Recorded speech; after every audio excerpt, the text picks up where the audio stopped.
Mi sangre terminaría manchando las alfombras del museo. Faltaban solo 2 horas para que mi esposo me viera caer al suelo. Él me vería retorcerme de dolor con 7 meses de embarazo y no haría absolutamente nada. Pero en ese momento, mientras el auto avanzaba por las calles inundadas de Miami, yo solo sentía un vacío aterrador. El peso de mi vientre era lo único real en un mundo de mentiras. La lluvia golpeaba el cristal blindado del vehículo con una furia implacable. El sonido del agua contra el metal era ensordecedor, pero el silencio dentro de la cabina era aún peor. Diego estaba sentado a mi lado, aunque su mente se encontraba a kilómetros de distancia.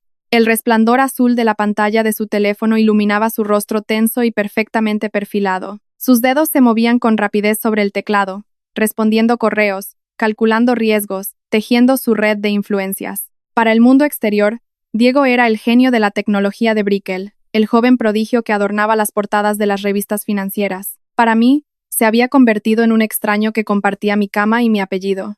Me ajusté el cinturón de seguridad, sintiendo una punzada de incomodidad en la parte baja de la espalda. Llevaba un vestido de seda blanca, diseñado a medida para ocultar la hinchazón de mis tobillos y resaltar la curva perfecta de mi embarazo. Era un vestido de $15,000, comprado con el único propósito de que yo luciera como el trofeo perfecto. Diego no me había mirado ni una sola vez desde que salimos de nuestro penthouse. Mi respiración se volvió pesada, y el aire acondicionado del auto me hizo temblar. Toqué mi vientre con suavidad, sintiendo un pequeño movimiento en mi interior. Mi pequeña Lucía estaba inquieta, como si pudiera percibir la ansiedad que me consumía. Miré a Diego, buscando al hombre del que me había enamorado, el hombre que me prometió el mundo cuando yo no era más que la hija de la antigua ama de llaves de una mansión. Diego, por favor, susurré, sintiendo que la voz se me quebraba. Él no levantó la vista de la pantalla. Solo suspiró con impaciencia, un sonido que había aprendido a temer. No empieces, Valeria, respondió con voz fría y cortante. Esta noche es crucial para la próxima ronda de inversión, así que necesito que sonrías y seas la esposa perfecta. Sus palabras fueron como un golpe en el pecho, robándome el aire. No era la primera vez que me trataba como a un simple accesorio de relaciones públicas, pero el desprecio en su tono era cada vez más evidente. Tragué saliva, obligándome a contener las lágrimas que amenazaban con arruinar mi maquillaje impecable. El auto giró bruscamente, adentrándose en los majestuosos terrenos del Museo Vizcaya. La imponente arquitectura renacentista se alzaba entre los jardines tropicales, iluminada por cientos de luces cálidas que desafiaban la tormenta. Este era el epicentro del poder en Miami, el lugar donde el dinero viejo de Coral Gables y los nuevos millonarios de Brickell chocaban en una guerra silenciosa de egos. El chofer detuvo el vehículo frente a la entrada principal, donde una alfombra roja se extendía bajo una enorme carpa impermeable. Los destellos de las cámaras de los paparazzi estallaron de inmediato, iluminando la noche como relámpagos artificiales. Diego guardó su teléfono en el bolsillo interior de su chaqueta de diseñador y su rostro cambió por completo. La frialdad desapareció, reemplazada por la sonrisa carismática y encantadora que había engañado a tantos inversionistas. Salió del auto primero, posando para las cámaras antes de girarse para ofrecerme la mano. Tomé su mano, sintiendo la tensión en su agarre, una advertencia silenciosa para que no cometiera ningún error. Salí del vehículo con cuidado, apoyando mi peso en los tacones altos que me torturaban los pies. Los fotógrafos gritaron nuestros nombres, pidiendo que miráramos hacia la izquierda, hacia la derecha, que mostráramos la felicidad de la pareja dorada de Miami. Diego rodeó mi cintura con su brazo, apretando con fuerza justo por encima de mi vientre. Sonríe, murmuró entre dientes, manteniendo su expresión radiante para las cámaras. Esbocé la mejor sonrisa que pude fingir, sintiendo que mi rostro era una máscara a punto de romperse. Avanzamos por la alfombra roja, rodeados por el murmullo de la alta sociedad y el olor a perfumes caros que flotaba en el aire húmedo. Al cruzar las puertas del museo, el ruido del exterior fue reemplazado por la música clásica de un cuarteto de cuerdas. El salón principal era una exhibición obscena de riqueza y poder. Las mujeres llevaban joyas que valían más que la vida entera de las personas que trabajaban para ellas. Los hombres hablaban en voz baja, cerrando tratos de millones de dólares entre copas de champán de cristal tallado. Apenas dimos 5 pasos dentro del salón cuando Diego soltó mi cintura. El calor de su mano desapareció, dejándome sola en medio de un mar de miradas calculadoras. Quédate por aquí y no hables con la prensa, me ordenó sin siquiera mirarme a los ojos. Tengo que saludar a los socios de la firma de capital de riesgo. Antes de que pudiera responder, Diego se alejó, perdiéndose entre la multitud de trajes oscuros y vestidos de alta costura. Me quedé de pie junto a una columna de mármol, sintiendo el peso de las miradas de las matriarcas de Coral Gables. Ellas sabían de dónde venía yo. Sabían que mi madre había limpiado los pisos de las mansiones donde ellas tomaban el té. Sus sonrisas eran corteses, pero sus ojos estaban llenos de un desdén silencioso y venenoso. El dolor en mi espalda baja se intensificó, obligándome a buscar un lugar donde sentarme. Caminé lentamente por el borde del salón, esquivando a los camareros que ofrecían bandejas de plata con aperitivos que nadie comía. El aire dentro del museo era sofocante, una mezcla de humedad tropical y el calor de cientos de cuerpos apretados en un espacio cerrado. Necesitaba encontrar a Diego. Necesitaba decirle que no me sentía bien, que la presión en mi vientre estaba cambiando de una simple incomodidad a un dolor sordo y constante. Me abrí paso hacia los pasillos exteriores, buscando la terraza cubierta donde los hombres de negocios solían fumar y cerrar sus tratos más sucios. El sonido de la lluvia golpeando los toldos de lona ahogaba la música del cuarteto de cuerdas. Las sombras en la terraza eran profundas, iluminadas solo por faroles de hierro forjado que proyectaban luces parpadeantes sobre las paredes de piedra.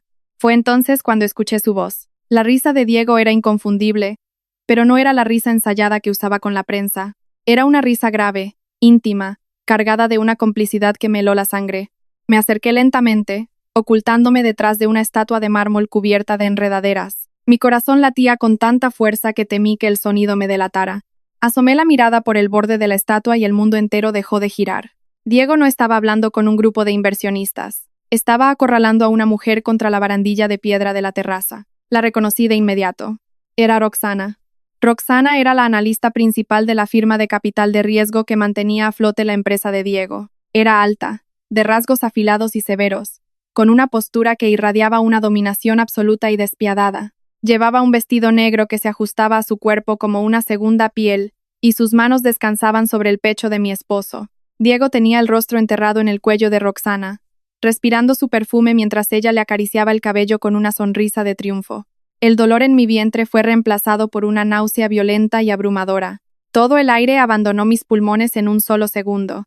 No era solo una infidelidad, era la forma en que ella lo miraba, como si él fuera de su propiedad, como si yo no fuera más que un inconveniente temporal. Escuché la voz de Roxana, fría y cargada de veneno, cortando el sonido de la lluvia. ¿Cuánto tiempo más vas a seguir con esta farsa, Diego?, preguntó ella, deslizando sus dedos por la solapa de la chaqueta de él. Esa mujer es patética. Y ese bebé solo es un ancla que te está hundiendo. Esperé a que Diego la apartara. Esperé a que defendiera a su esposa, a que defendiera a su hija, a que mostrara un mínimo de dignidad. Pero Diego solo soltó una risa nerviosa, el sonido de un cobarde absoluto. Sabes que necesito la imagen de hombre de familia hasta que cerremos la ronda de inversión, respondió él, besando la mandíbula de Roxana. En cuanto el dinero esté en la cuenta, me encargaré de los papeles del divorcio. El suelo pareció desaparecer bajo mis pies. Cada palabra fue un cuchillo clavándose directamente en mi cordura. Mi matrimonio no era un fracaso. Era una estafa calculada. Yo no era su esposa, era su escudo de relaciones públicas, y mi hija no era más que un accesorio para mejorar su perfil corporativo. La humillación quemó en mi garganta como ácido. No supe de dónde saqué las fuerzas, pero mis pies comenzaron a moverse por sí solos. Salí de las sombras de la estatua y caminé hacia ellos, con los puños apretados y la respiración temblorosa. El sonido de mis tacones contra la piedra llamó la atención de Roxana. Ella levantó la vista por encima del hombro de Diego y sus ojos se encontraron con los míos. No hubo sorpresa en su rostro. No hubo culpa ni pánico. Solo hubo una sonrisa lenta, depredadora y absolutamente sádica.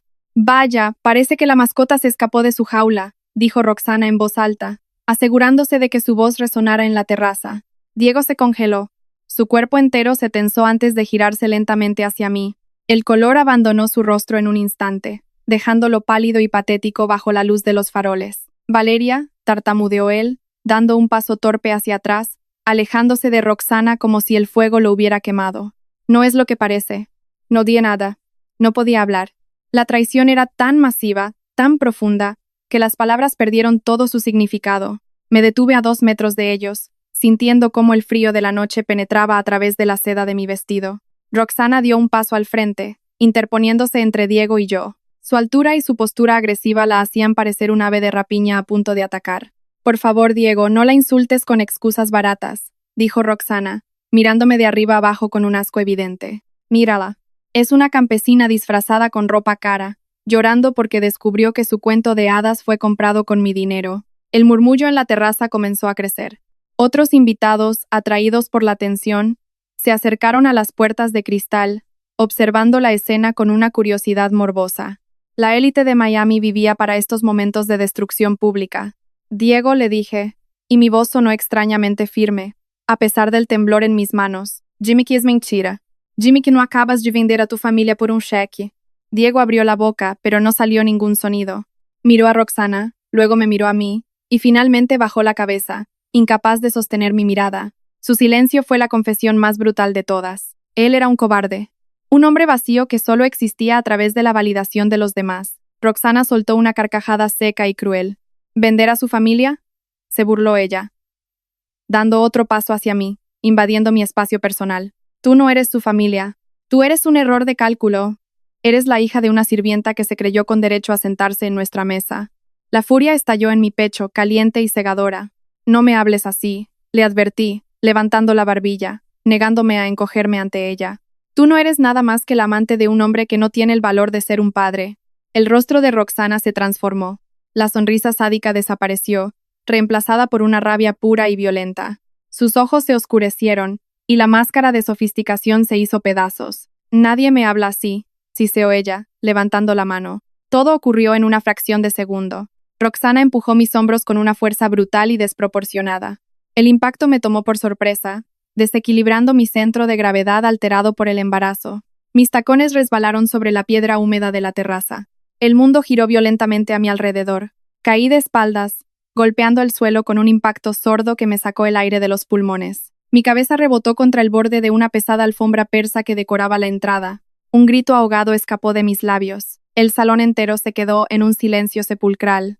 La música se detuvo. Las conversaciones murieron. Decenas de ojos me miraban desde el otro lado de las puertas de cristal, pero nadie se movió. Busqué a de seco con la mirada, desesperada, esperando que corriera hacia mí, que me levantara, que destruyera a la mujer que me acababa de atacar. Pero Diego dio un paso hacia atrás. Se cubrió la boca con la mano, con los ojos muy abiertos por el pánico, y se quedó paralizado. No hizo absolutamente nada. El dolor en mi espalda era insoportable, pero el verdadero terror comenzó cuando intenté sentarme. Roxana se paró sobre mí, bloqueando la luz de los faroles. Su respiración era agitada, y su rostro estaba contorsionado por una furia incontrolable. Te dije que eras un error, gritó ella. Y antes de que pudiera proteger mi vientre, Roxana levantó su pierna. La punta de su zapato de diseñador impactó directamente contra mi estómago con una fuerza devastadora. El sonido del golpe fue húmedo y enfermizo. Un dolor blanco, cegador y absoluto atravesó mi cuerpo como una corriente eléctrica. Grité.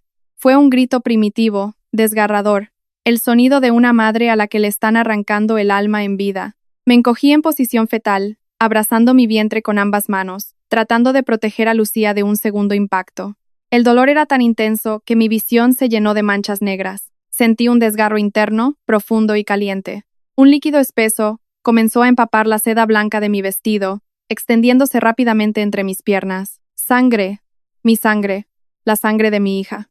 Ayuda, supliqué, con la voz ahogada por las lágrimas y la agonía. Por favor, mi bebé. Miré a Diego una vez más. Él estaba temblando, mirando el charco rojo que comenzaba a manchar la alfombra persa. Sus ojos se encontraron con los míos por un segundo, y vi la verdad absoluta en ellos. Él prefería dejarme morir antes que arruinar su reputación enfrentándose a Roxana. Roxana dio un paso atrás, respirando con dificultad, mirando su zapato manchado de sangre con una mezcla de asco y triunfo. Nadie en la multitud se atrevió a intervenir. El miedo al poder de la firma de capital de riesgo de Roxana era más fuerte que cualquier sentido de humanidad. Me estaba muriendo en el suelo del museo más exclusivo de Miami, y a nadie le importaba. Cerré los ojos, sintiendo que la oscuridad comenzaba a arrastrarme. Lucía había dejado de moverse. El pánico me asfixió. Perdóname, mi amor, susurré hacia mi vientre, sintiendo que el corazón se me detenía.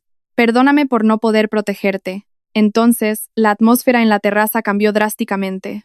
No fue un sonido fuerte, ni un grito. Fue un descenso repentino en la temperatura, una presión invisible que hizo que todos en la multitud contuvieran la respiración al mismo tiempo. El mar de invitados se abrió de golpe, apartándose con una urgencia nacida del terror absoluto. Escuché el sonido de pasos firmes y pausados acercándose. Abrí los ojos a medias, luchando contra la neblina del dolor. Un hombre emergió de entre la multitud. Llevaba un esmoquín negro impecable, cortado a la perfección, sin una sola arruga. Su presencia era abrumadora, irradiando una autoridad fría, antigua y absolutamente incuestionable. Era Alejandro, el heredero del imperio logístico más grande de la costa este. El verdadero poder de Coral Gables. El hombre que no necesitaba gritar para ser obedecido, porque su familia había construido la ciudad sobre la que todos los demás caminaban. Alejandro no miró a la multitud. No miró a los fotógrafos que habían bajado sus cámaras por puro instinto de supervivencia. Sus ojos oscuros y letales estaban fijos en la escena frente a él. Roxana, que segundos antes parecía invencible, retrocedió tropezando, con el rostro pálido como el papel. Alejandro, intentó decir ella, con la voz temblorosa, perdiendo toda su arrogancia. Yo no quería, ella me provocó. Alejandro ni siquiera parpadeó. La ignoró por completo, como si ella no fuera más que basura en el suelo. Su mirada se desvió hacia Diego. Diego encogió los hombros, encogiéndose físicamente bajo el peso del desprecio de Alejandro. El silencio de Alejandro fue más destructivo que cualquier insulto. Era la mirada de un dios juzgando a un insecto. Sin decir una sola palabra, Alejandro se arrodilló a mi lado. No le importó que la sangre empapara los pantalones de su esmoquín de miles de dólares. No le importó que la alta sociedad de Miami estuviera observando cada uno de sus movimientos. Se quitó la chaqueta con un movimiento fluido y la colocó sobre mis hombros temblorosos. Sus manos, grandes y cálidas, sostuvieron mi rostro con una delicadeza que me rompió el corazón. Eli, murmuró él. Su voz era profunda, ronca, cargada de una emoción contenida que amenazaba con destruir el mundo entero. Nadie me había llamado Eli en 15 años. Nadie desde los veranos en la finca de su familia, cuando yo era solo la hija del ama de llaves, y él era el heredero que me enseñó a leer poesía en secreto. Alejandro, sollocé, agarrando la manga de su camisa con dedos manchados de sangre. Mi bebé. Por favor, salva a mi bebé. Te tengo, Eli, respondió él, y por primera vez vi una grieta en su máscara de hielo. Vi el terror en sus ojos, un terror nacido de un amor que nunca había muerto. No te voy a soltar. Te lo juro por mi vida. Alejandro levantó la cabeza y el aire a nuestro alrededor pareció congelarse. Bruno, dijo Alejandro sin levantar la voz. De las sombras detrás de él emergió un hombre gigantesco. Bruno era el jefe de seguridad de Alejandro, una fuerza inamovible y silenciosa que ejecutaba las órdenes de su jefe sin dudar. Cierra las puertas, ordenó Alejandro, con una voz que cortaba como el cristal roto. Nadie sale de este museo. Llama a mi equipo médico privado y diles que los quiero aquí en 3 minutos, o quemaré su hospital hasta los cimientos. Bruno asintió una sola vez y se movió con una velocidad aterradora. Alejandro me levantó en sus brazos con un cuidado extremo, apretándome contra su pecho. El dolor me hizo gemir, pero el calor de su cuerpo me dio un ancla en medio de la tormenta. Diego dio un paso adelante, levantando las manos en un gesto patético de autoridad. Espera, dijo Diego con la voz quebrada. Ella es mi esposa. Tú no puedes llevártela. Alejandro se detuvo. Giró lentamente la cabeza y miró a Diego. La furia en los ojos de Alejandro era tan pura, tan absoluta, que Diego retrocedió tropezando con sus propios pies. Si vuelves a pronunciar su nombre, dijo Alejandro en un susurro letal que resonó en toda la terraza, te arrancaré la lengua y te haré tragarla frente a todas estas personas. Diego cerró la boca de golpe, temblando de pies a cabeza, reducido a la nada absoluta. Alejandro se dio la vuelta y caminó hacia la salida, llevándome lejos de la pesadilla. El sonido de las sirenas comenzó a escucharse a lo lejos, cortando el ruido de la lluvia. Mi visión se volvió borrosa, y el dolor en mi vientre se transformó en un frío adormecedor. Quédate conmigo, Eli, suplicaba Alejandro mientras caminábamos por los pasillos del museo. Mírame, no cierres los ojos. Lo intenté, pero mis párpados pesaban demasiado. Las luces del museo se desvanecieron, reemplazadas por los destellos rojos y azules de la ambulancia privada que ya nos esperaba en la entrada. Los paramédicos corrieron hacia nosotros con una camilla. Alejandro me recostó con cuidado, sin soltar mi mano en ningún momento. La presión arterial está cayendo drásticamente, gritó uno de los paramédicos, conectando cables a mi pecho. Está perdiendo demasiada sangre. Tenemos sufrimiento fetal. Las palabras resonaron en mi mente como una sentencia de muerte. Sufrimiento fetal. Mi pequeña Lucía se estaba asfixiando en la oscuridad. Alejandro subió a la ambulancia detrás de mí, ignorando los protocolos médicos. Nadie se atrevió a detenerlo. Las puertas se cerraron de golpe, y el vehículo aceleró hacia la noche, haciendo sonar la sirena con desesperación.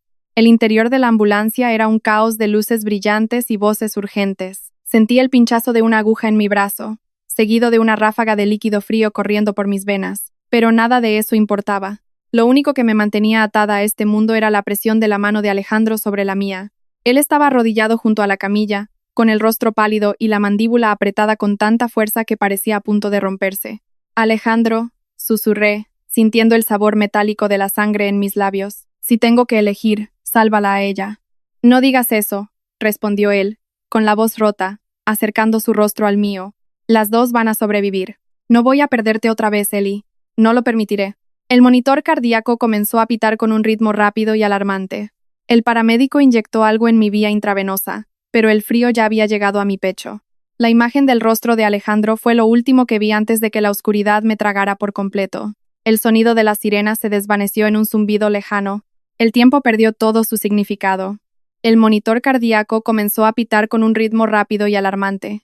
El paramédico inyectó algo en mi vía intravenosa, pero el frío ya había llegado a mi pecho. La imagen del rostro de Alejandro fue lo último que vi antes de que la oscuridad me tragara por completo. El sonido de la sirena se desvaneció en un zumbido lejano. El tiempo perdió todo su significado. Cuando finalmente volví a abrir los ojos, el mundo era un lienzo blanco y borroso. El olor a antiséptico y lavanda llenaba mis pulmones con cada respiración superficial. No había dolor, solo una pesadez abrumadora que me anclaba al colchón. Parpadeé varias veces, intentando enfocar la vista en el techo inmaculado de la habitación. El silencio era absoluto, roto únicamente por el suave y rítmico latido de un monitor a mi derecha. Giré la cabeza con lentitud, sintiendo que cada músculo de mi cuello protestaba. Allí estaba él. Alejandro estaba sentado en una silla de cuero oscuro junto a mi cama. Su esmoquín de diseñador, el mismo que llevaba en la gala del museo, estaba arruinado. La camisa blanca, antes impecable, ahora estaba manchada con mi sangre seca. No se había cambiado, no se había movido. Sus ojos oscuros estaban fijos en mi rostro, inyectados en sangre por la falta de sueño, pero brillaban con una intensidad que me robó el aliento. Al ver que estaba despierta, Alejandro se inclinó hacia adelante apoyando los codos sobre las rodillas. Ellie, susurró, y su voz profunda tembló de una manera que nunca antes había escuchado. Mi nombre, el apodo que solo él usaba, sonó como una plegaria en la quietud de la habitación. Traté de hablar, pero mi garganta estaba seca como el papel de lija. Mi bebé, logré articular, en un hilo de voz apenas audible. El pánico amenazó con apoderarse de mí nuevamente. Mis manos volaron instintivamente hacia mi vientre, buscando la curva familiar, pero solo encontraron vendajes gruesos y un vacío aterrador. Alejandro tomó mis manos de inmediato, envolviéndolas entre las suyas con una firmeza reconfortante. Está viva, dijo él, mirándome directamente a los ojos para asegurarse de que le creyera. Lucía está viva, Ellie. Es pequeña, nació prematura, pero está luchando con una fuerza increíble. Las lágrimas comenzaron a rodar por mis mejillas calientes y silenciosas. El alivio fue tan inmenso que sentí que me aplastaba. La puerta de la habitación se abrió con suavidad, interrumpiendo el momento. El doctor Héctor, un hombre de cabello canoso y porte distinguido, entró con una tableta médica en las manos. Era el obstetra más reconocido de Miami, un hombre cuya lealtad a la familia de Alejandro era absoluta. Señora Valeria, es un milagro que haya despertado tan pronto, dijo el doctor Héctor, acercándose a los monitores para revisar mis signos vitales. La cirugía fue extremadamente delicada. El trauma contundente en su abdomen causó un desprendimiento de placenta severo. Tuvimos que realizar una cesárea de emergencia para salvarlas a ambas. Escuchar los detalles clínicos de la brutalidad de Roxana me hizo temblar. El recuerdo del golpe, de la sangre manchando la alfombra persa, volvió a mi mente con una claridad nauseabunda. ¿Cuándo podré verla?, pregunté, aferrándome a la mano de Alejandro como si fuera mi única línea de vida.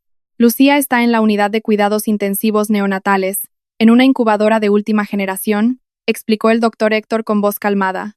Sus pulmones aún se están desarrollando, pero sus signos son estables. En cuanto recupere un poco más de fuerza, ordenaré que la lleven en silla de ruedas para que pueda conocer a su hija.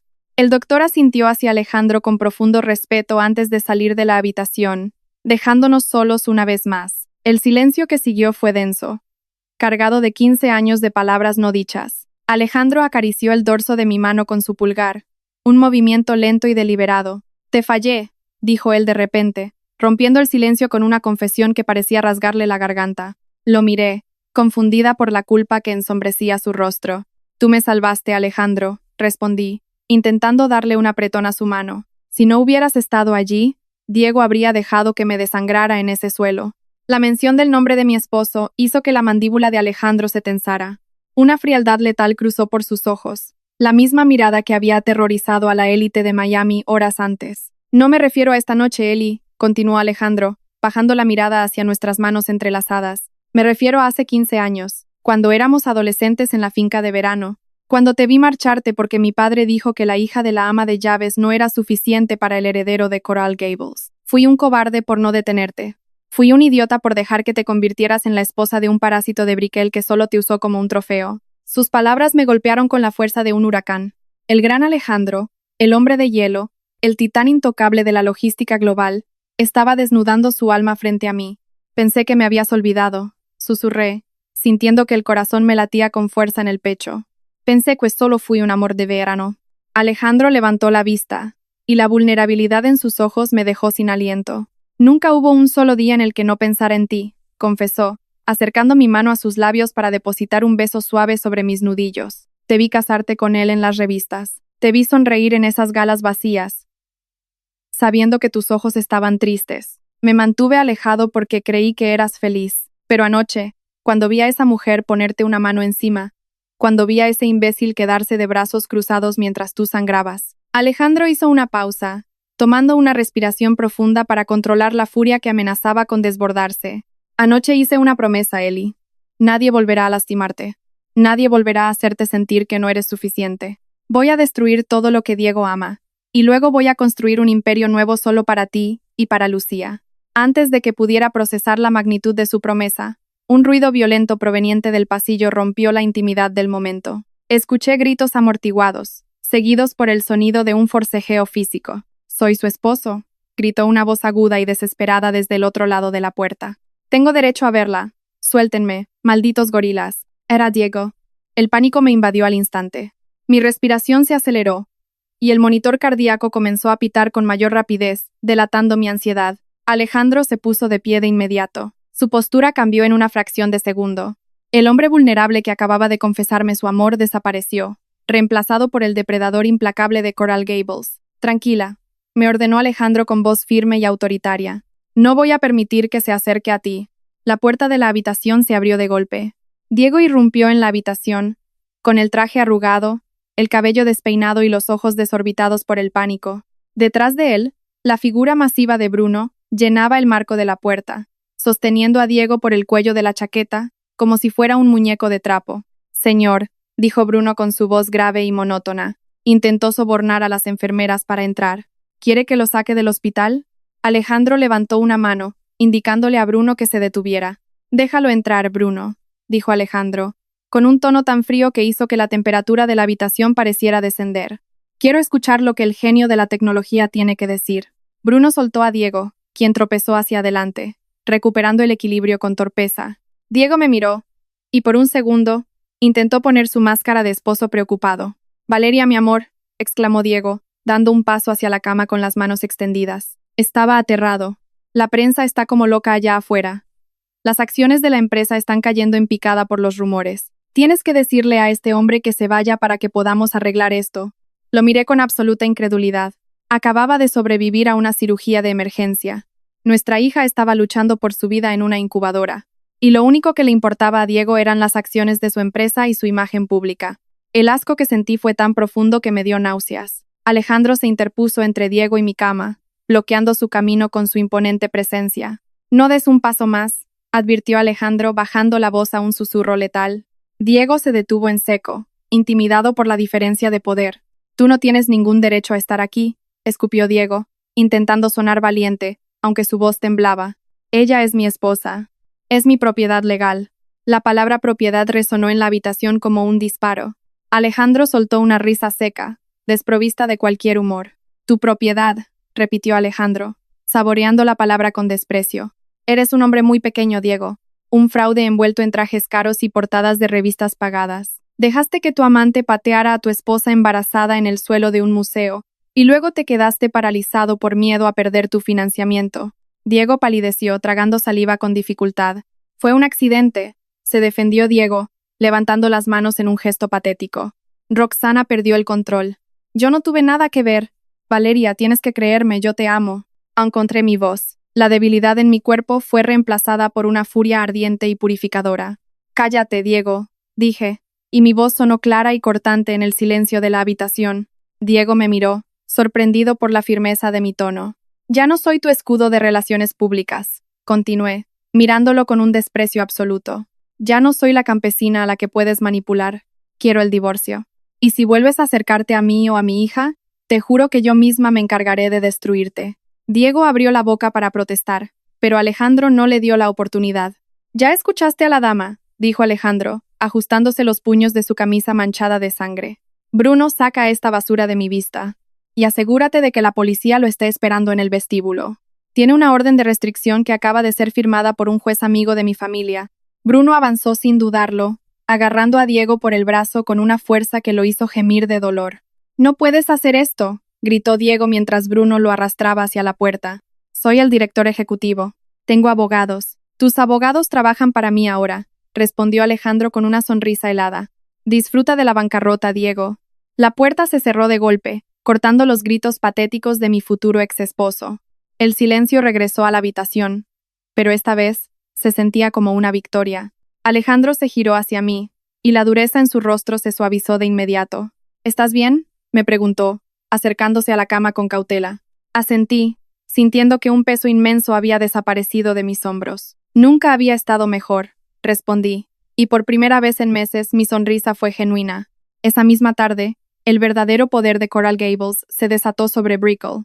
Alejandro no hizo amenazas vacías. Él operaba con la precisión de un cirujano y la crueldad de un verdugo. Mientras yo era llevada en silla de ruedas para ver a mi pequeña Lucía por primera vez, el equipo legal de Alejandro tomaba el control de la sala de juntas del hospital. Natalia, la abogada de divorcios más temida del estado, entró a mi habitación al día siguiente. Era una mujer mayor, de mirada afilada y trajes de sastre impecables. «Señora Valeria, es un placer conocerla», dijo Natalia, abriendo su maletín de cuero sobre la mesa de noche. «He revisado el acuerdo prenupcial que Diego le hizo firmar. Es un documento lleno de cláusulas abusivas, diseñado para dejarla en la calle. Afortunadamente, el señor Alejandro me ha dado carta blanca para anularlo». «¿Cómo lo hará?», pregunté, sosteniendo una taza de té caliente. Natalia sonrió, una sonrisa que prometía destrucción financiera. «Hemos encontrado evidencia de que Diego ocultó activos en cuentas extraterritoriales durante la firma del documento», explicó ella. «Eso constituye fraude. El acuerdo prenupcial es nulo. Vamos a quitarle sus acciones, sus propiedades y hasta el último centavo de sus cuentas bancarias». Y eso no era todo. Fabián, un exfiscal del distrito que ahora trabajaba exclusivamente para el imperio de Alejandro, se encargó del aspecto criminal. Roxana, la mujer que se creía intocable por su dinero, fue arrestada esa misma noche en su condominio de lujo. Fabián se aseguró de que no hubiera fianza. La acusó de agresión agravada con intención de causar daño fetal, un delito grave que conllevaba una pena mínima de 15 años en una prisión estatal. La firma de capital de riesgo, aterrorizada por la mala publicidad y la presión silenciosa de Alejandro, despidió a Roxana de inmediato y retiró todos los fondos de la empresa de Diego. En menos de 48 horas, el imperio de cristal de Diego se hizo añicos. Las revistas que antes lo adoraban ahora publicaban artículos sobre su caída en desgracia. Estaba arruinado, sin dinero, sin empresa y sin reputación. Mientras el mundo de Diego ardía hasta los cimientos, el mío comenzaba a sanar. 2 semanas después, Lucía fue dada de alta de la unidad de cuidados intensivos. Era pequeña, frágil, pero tenía unos pulmones fuertes y unos ojos oscuros y curiosos que me recordaban por qué valía la pena luchar. No regresé al frío y vacío penthouse de Brickell. Alejandro nos llevó a su histórica propiedad en Coconut Grove. Era una mansión de estilo mediterráneo, rodeada de robles centenarios, jardines exuberantes y muros de piedra que ofrecían una privacidad absoluta. El contraste era abrumador. Aquí no había cámaras, ni fiestas de relaciones públicas, ni miradas calculadoras. Solo había paz. Alejandro había preparado una habitación. Pero lo que más me conmovió no fue el lujo, sino los detalles. Una tarde, mientras Lucía dormía en mis brazos en la terraza trasera, escuché ruidos provenientes del jardín. Me asomé con cuidado y vi a Alejandro, el temido titán de la logística, arrodillado en el césped, sudando bajo el sol de Florida. Llevaba una camiseta gris manchada de tierra y tenía un manual de instrucciones arrugado en una mano. Estaba intentando armar un columpio de madera para bebés bajo la sombra de un gran roble. Bruno estaba de pie a unos metros de distancia, observando la escena con los brazos cruzados. ¿Necesita ayuda, señor?, preguntó Bruno con su tono monótono habitual. No, Bruno, gruñó Alejandro, apretando un tornillo con frustración. Puedo manejar una cadena de suministro global. Puedo armar un maldito columpio. No pude evitar soltar una pequeña carcajada. El sonido hizo que Alejandro levantara la vista. Al verme, su expresión de frustración se desvaneció, reemplazada por una sonrisa cálida y genuina que hizo que mi corazón diera un vuelco. Se puso de pie, limpiándose las manos en los pantalones de mezclilla, y caminó hacia la terraza. Creo que me faltan piezas, confesó él, señalando el desastre de madera en el césped. O tal vez el manual está en otro idioma. Te ves bien lleno de aserrín, respondí, sintiendo un rubor en mis mejillas. Alejandro subió los escalones de la terraza y se detuvo frente a mí. Miró a Lucía, que dormía plácidamente contra mi pecho, y luego me miró a mí. La intensidad en sus ojos me dejó sin aliento, igual que la noche en el hospital. Me he pasado la vida construyendo cosas frías, Ellie, dijo él en voz baja, acercando su mano para apartar un mechón de cabello de mi rostro. Edificios, empresas, cuentas bancarias. Pero esto, ustedes dos, son lo único que realmente me importa. El aire entre nosotros se volvió denso, cargado de una tensión romántica que había estado creciendo durante semanas. Alejandro, susurré, sintiendo que la distancia entre nosotros era insoportable. Tengo miedo. Tengo miedo de que esto sea un sueño y de despertar de nuevo en esa pesadilla. Él dio un paso más, acortando la distancia hasta que pude sentir el calor de su cuerpo.